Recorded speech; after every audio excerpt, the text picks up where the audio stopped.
दोस्तों आज हम बात करने वाले हैं मोदी जी के पावरफुल स्पीच जो कि उन्होंने पार्लियामेंट के अंदर नो कॉन्फिडेंस मोशन के लास्ट दिन के ऊपर दिया है। मोदी जी की स्पीच के बारे में सब लोग ये कह रहे हैं कि मोदी जी ने जो है बहुत ही पावरफुल स्पीच दिया है। वो मीडिया जो कि मोदी जी को बहुत सपोर्ट करती है, वो मोदी जी के जो स्पीच है उसकी काफी ज्यादा प्रशंसा कर रही है। और वो मीडिया भी जो मोदी जी के खिलाफ थोड़े बहुत रहते हैं, वो भी जो है ओपोजिशन से क्वेश्चन कर रहे हैं और मोदी जी से क्वेश्चन नहीं कर रहे हैं।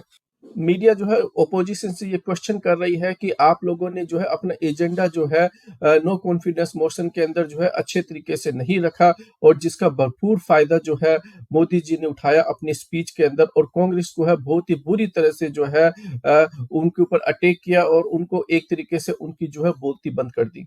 दोस्तों पार्लियामेंट के अंदर नो कॉन्फिडेंस मोशन के ऊपर प्राइम मिनिस्टर की स्पीच ने एक बात सिद्ध कर दी है कि भारत के हर व्यक्ति को अब आत्मनिर्भर बनना पड़ेगा। देखिए मोदी जी ने बहुत पहले ही आत्मनिर्भर कैंपेन जो है वो चला दिया था। अब तक ओपोजिशन पार्टी को भी ये समझ में आ जाना चाहिए, और उनके जितने भी जो सपोर्टर्स हैं जिनको अभी तक नहीं पता है, उनको भी अब समझ में आ जाना चाहिए कि अगर आत्मनिर्भर कैंपेन को सफल बनाना है तो आपको आत्मनिर्भर बनना पड़ेगा। अब आप बार-बार किसी रेप की घटना को ले आते हैं, कोई वीडियो वायरल हो जाता है, उसमें प्राइम मिनिस्टर क्या कर सकता है? देखिए, जो घटना मणिपुर में हुई, उसमें प्राइम मिनिस्टर क्या कर सकता है? प्राइम मिनिस्टर का उसमें क्या रोल है? ऐसी घटना तो राजस्थान में भी होती है, एमपी में भी होती है, गुजरात में भी होती है, कर्नाटका में भी होती है। ये कोई नया बड़ा इश्यू नहीं है। इसलिए इस पर्टिकुलर टाइप के इश्यू पे प्राइम मिनिस्टर को ऊपर स्टेटमेंट लेना गलत है। इसकी रिस्पॉन्सिबिलिटी आपको लेनी पड़ेगी। आपकी अपनी फैमिली की रिस्पॉन्सिबिलिटी आपको लेनी पड़ेगी। आपको अपनी जो लाइफ है उसकी रिस्पॉन्सिबिलिटी आपको लेना पड़ेगा। आपको मेक श्योर करना पड़ेगा कि ऐसी घटना जो नहीं हो। आपको जो है दरिंदों से अपने आप को बचाना पड़ेगा। इसमें प्राइम मिनिस्टर कुछ नहीं कर सकता। काफ़ी सारे लोग जो है और ऑपोजिशन जो है बार-बार अनएम्प्लॉयमेंट का मुद्दा ले आते हैं। अरे जॉब क्रिएट करना प्रधानमंत्री का काम नहीं है। अगर आपके अंदर स्किल सेट है, अगर आप पढ़े-लिखे हुए हैं, तो आपको जो है जॉब मिल जाएगी। अगर आपको जॉब नहीं मिल रही है, तो आप पकौड़ा तल लीजिए, आज सफाई कर्मचारी बन जाइए। अरे इसमें प्राइम मिनिस्टर क्या कर सकता है, आपको जॉब नहीं मिल रही है तो? कई लोग गरीबी का मुद्दा उठा के ले आते हैं। अरे जब भारत आज़ाद हुआ था अंग्रेज़ों के टाइम पर, तब भी तो भारत के लोगों को 2 टाइम का खाना नहीं मिलता था। तो अब अगर नहीं मिल रहा तो उसमें कौन-सी बड़ी बात है? इसमें प्राइम मिनिस्टर कुछ नहीं कर सकता। ये आपको गरीब इस प्राइम मिनिस्टर ने नहीं बनाया। आप पहले से ही गरीब थे। अगर आप काम नहीं करते तो इसमें प्राइम मिनिस्टर क्या कर सकता है? अगर आप पैसे नहीं कमा सकते तो इसमें प्राइम मिनिस्टर कुछ नहीं कर सकता। काफ़ी सारे लोग जो है वो पेट्रोल की महँगाई की बात करते हैं। अरे पेट्रोल की प्राइसेज़ पिछले 70 सालों में बढ़ी है ना, तो अब अगर ₹70 से ₹110 अगर पेट्रोल पहुँच गया, तो इसमें कौन-सी बड़ी बात है? आगे भी पेट्रोल की प्राइसेज़ बढ़ेगी। कुछ लोग टमाटर की महँगाई की बात करते हैं। अरे आप लोगों को टमाटर माँगते हुए शर्म नहीं आती है क्या? काफ़ी सारे ऐसे लोग हैं जिनको 2 टाइम का खाना नहीं मिलता है, तो अगर आपको टमाटर महँगा लग रहा है, तो टमाटर मत खाइए। अगर आपको दालें महँगी लग रही है, तो दालें मत खाइए।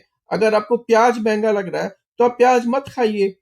आपको प्राइम मिनिस्टर थोड़ी बोल रहा है कि आपको टमाटर खाना ज़रूरी है या आपको प्याज़ खाना ज़रूरी है।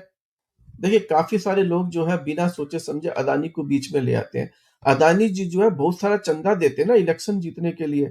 अगर हम अदानी जी से चंदा नहीं लेंगे, तो हम इलेक्शन कैंपेनिंग कैसे करेंगे? हमें वोट कैसे मिलेंगे? अगर हम इलेक्शन नहीं जीतेंगे, तो आपके लिए पॉलिसी कैसे बनाएँगे? तो ऑब्वियसली हमें अदानी जी को जो है एक्स्ट्रा फ़ेवर करना ही पड़ेगा। आप हमें चंदा दे दीजिए, हम आपको भी फ़ेवर करेंगे। ये सिंपल मैथ है, सिंपल कैलकुलेशन है, इसमें कोई नई चीज़ नहीं है।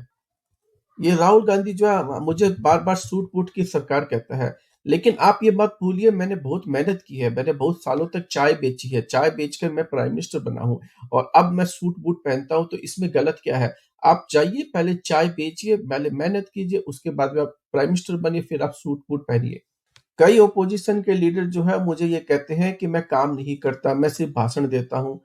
अरे! तो मैंने चाय बेची है, मैंने इतने सालों तक चाय बेची है, मैंने इतने सालों तक जो है चौकीदारी की है, मैंने इतने सालों तक जो है मेहनत की है, अब मैं प्राइम मिनिस्टर बना हूँ, तो मेरा हक बनता है भाषण देने का। आप भी ये सब कीजिए, फिर आप भी प्राइम मिनिस्टर बन जाइए, आप भी भाषण दीजिए, इसमें कोई गलत नहीं है। कई बार मुझ पर ये क्वेश्चन किया जाता है कि मैं प्रेस कॉन्फ्रेंस नहीं लेता। अरे मैं देश का प्राइम मिनिस्टर हूँ, मैं प्रेस कॉन्फ्रेंस क्यों लूँ?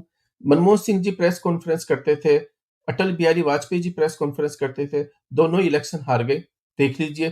तो क्या मैं हिस्ट्री से सबक नहीं ले सकता क्या? तो मैं प्रेस कॉन्फ्रेंस क्यों करूँ? मैं मीडिया को क्यों जवाब दूँ? मैं जनता को क्यों जवाब दूँ?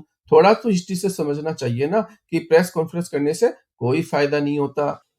क्या दोस्तों आपको ये नहीं पता कि मणिपुर में क्या हुआ है? चाहे आप बीजेपी के सपोर्टर हो या नहीं हो क्या, लेकिन क्या आपको वाक़ई में नहीं पता कि मणिपुर में क्या हुआ है? क्या आपको ये नहीं पता है कि नो कॉन्फिडेंस मोशन जो है क्यों लाया जा रहा है? क्या ये भारत की मीडिया को नहीं पता कि मणिपुर में क्या हुआ है और नो कॉन्फिडेंस मोशन जो है क्यों लाया जा रहा है? क्या भारत की मीडिया को ये नहीं पता कि मोदी जो है इस करंट पार्लियामेंट सेशन के अंदर नहीं आए थे? इंडियन एयरफोर्स के जो ऑफिसर्स हैं वो हर थोड़े दिनों के बाद में आ जाते हैं और एमएमआरसीए की मांग करने लग जाते हैं। उनको 126 रफाल चाहिए। क्या आपको यूपी ने 126 रफाल दिए थे? नहीं दिए थे। अगर उन्होंने नहीं दिए तो हम क्यों दें? हमसे आप क्यों डिमांड कर रहे हैं? ये इंडियन नेवी वाले आ जाते हैं। ये कई बार थर्ड एयरक्राफ्ट कैरियर की मांग करने लग जाते हैं। कई बार ये सबमरीन की बात करने लग जाते हैं। अरे क्या पाकिस्तान के पास में एयरक्राफ्ट कैरियर है क्या? या फिर उनके पास में सबमरीन्स है क्या? जब उनके पास में इतनी नहीं है तो हमारे को क्या ज़रूरत है? हमें नहीं चाहिए ये सब। मोदी जी कहते हैं कि यूपी वाले पाकिस्तान से कुछ भी नहीं निकाल पाए। मोदी जी कहते हैं कि मैं तो अपनी पहली टर्म के अंदर बिना बुलाए ही पाकिस्तान पहुँचकर नवाज़ शरीफ के घर में जाकर रबड़ी खाकर आ गया।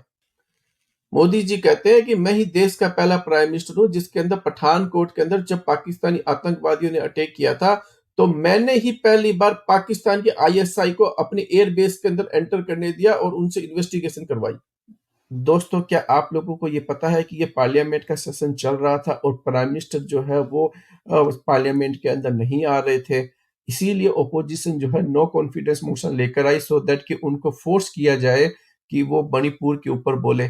बट क्या वो मणिपुर पर बोले? वो उन्होंने अपना पूरा ध्यान जो है वो इलेक्शन स्पीच के ऊपर लगा दिया। क्या आपको लगता है कि प्राइम मिनिस्टर ने सही किया? क्या उस टाइम पर उनको इलेक्शन रैली के ऊपर ध्यान देना चाहिए था या देश के ऊपर जो घटना हो रही है मणिपुर के अंदर, उसके ऊपर बोलना चाहिए था? अगर उनको बोलना ही था तो अनएम्प्लॉयमेंट के ऊपर बोलते, अगर उनको बोलना ही था तो पेट्रोल प्राइस राइज़ के ऊपर बोलते, अगर उनको बोलना ही था तो टोमेटो की प्राइस के ऊपर बोलते। ये प्राइम मिनिस्टर हर बात के ऊपर पीछे की हिस्ट्री में चला जाता है। ये प्राइम मिनिस्टर हर बात के ऊपर कांग्रेस के ऊपर चला जाता है। ये प्राइम मिनिस्टर अपनी स्पीच के अंदर ये कहते हैं कि कांग्रेस पार्टी को एक फ़ॉरेनर ने चलाया। हाँ, एक फ़ॉरेनर ही कांग्रेस पार्टी का फाउंडर था, लेकिन वही कांग्रेस पार्टी थी जिसने इस देश को आज़ाद दिलाई, यह भी एक सच्चाई है।